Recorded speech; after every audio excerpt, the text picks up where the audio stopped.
5 seconds.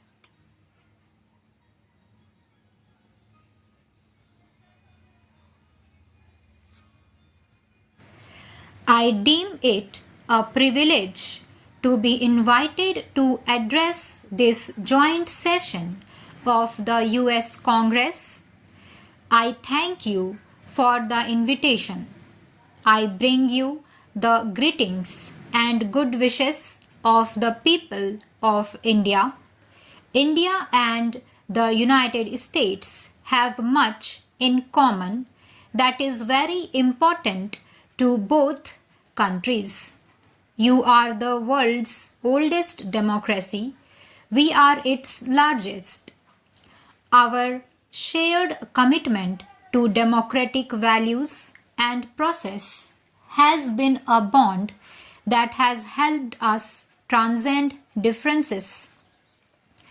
We admire the creativity and enterprise of the American people, the excellence of your institutions of learning, the openness of the economy, and your ready embrace of diversity. These have attracted the brightest young minds from India, creating a bridge of understanding that transcends both distance and difference between us.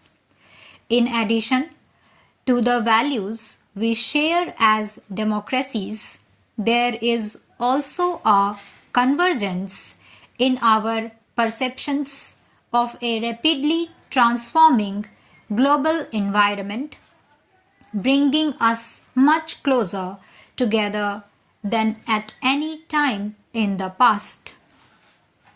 Globalization has made the world so interdependent that none of us can ignore what happens elsewhere.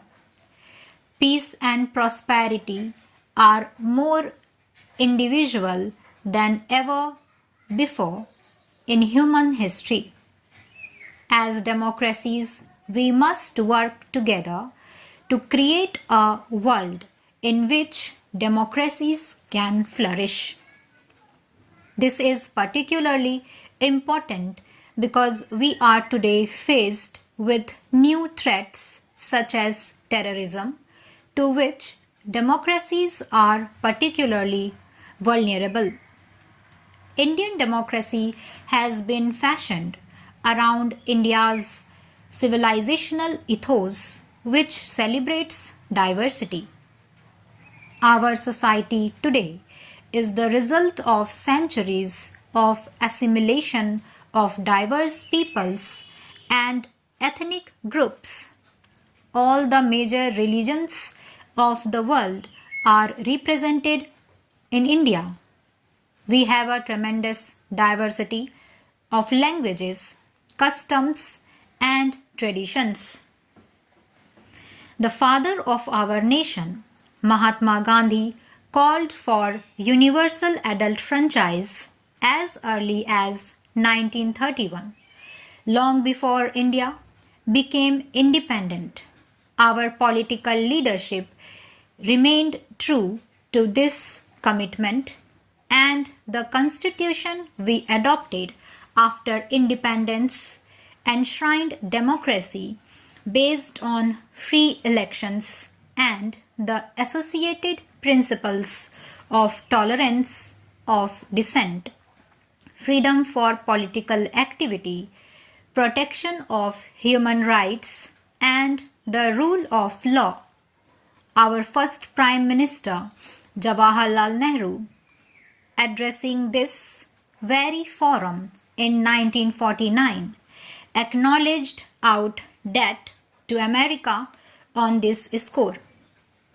He said that you could hear in our Constitution the echo of the great voices of the founding fathers of your republic. The real test of a democracy, how the Constitution functions on the ground. All Indians can be proud of what we have achieved in this area, and our experience is also relevant beyond our boundaries. Free and fair elections are the foundation of a democracy. Over the past 6 decades, governments in India at both the national and state level have regularly sought the mandate of the people through elections. Our elections are conducted under the supervision of a statutory independent election commission, which has earned respect for its fairness and transparency, both at home and abroad. The independent judiciary has been a jealous defender of our constitution and a credible guarantor of the rule of law. The press is a key institution in any democracy, and our media has a well-earned reputation for being free and fearless. Our minorities, and we have many, participate actively in all walks of national life, political, commercial, and cultural. Civil society organizations are thriving and are vigilant in protecting human rights. They are also watchful of threats to the environment.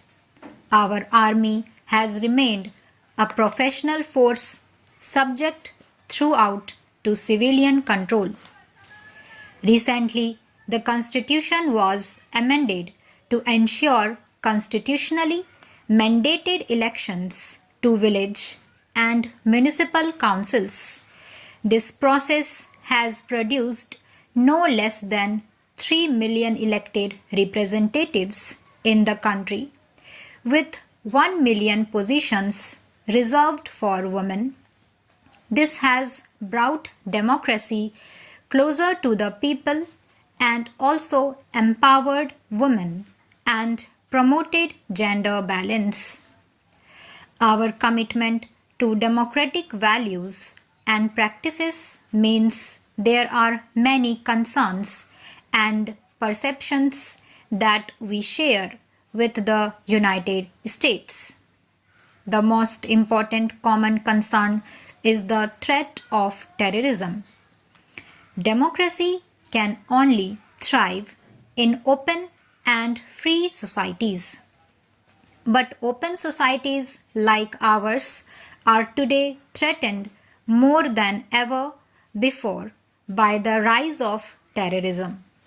The very openness of our societies makes us more vulnerable, and yet we must deal effectively with the threat without losing the openness we so value and cherish.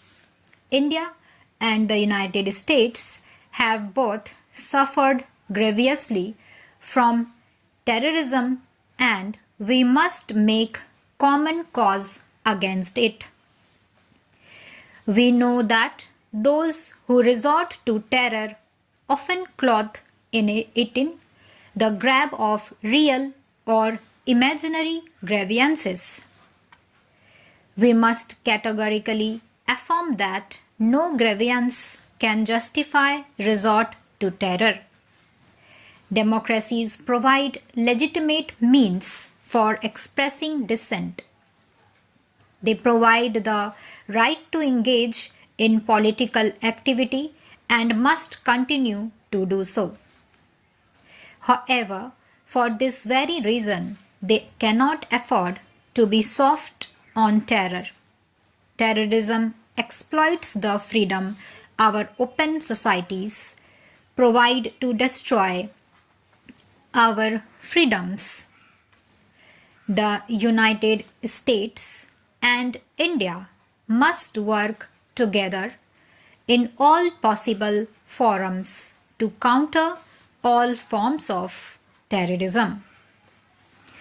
We cannot be selective in this area. We must fight terrorism wherever it exists in the world. Stop.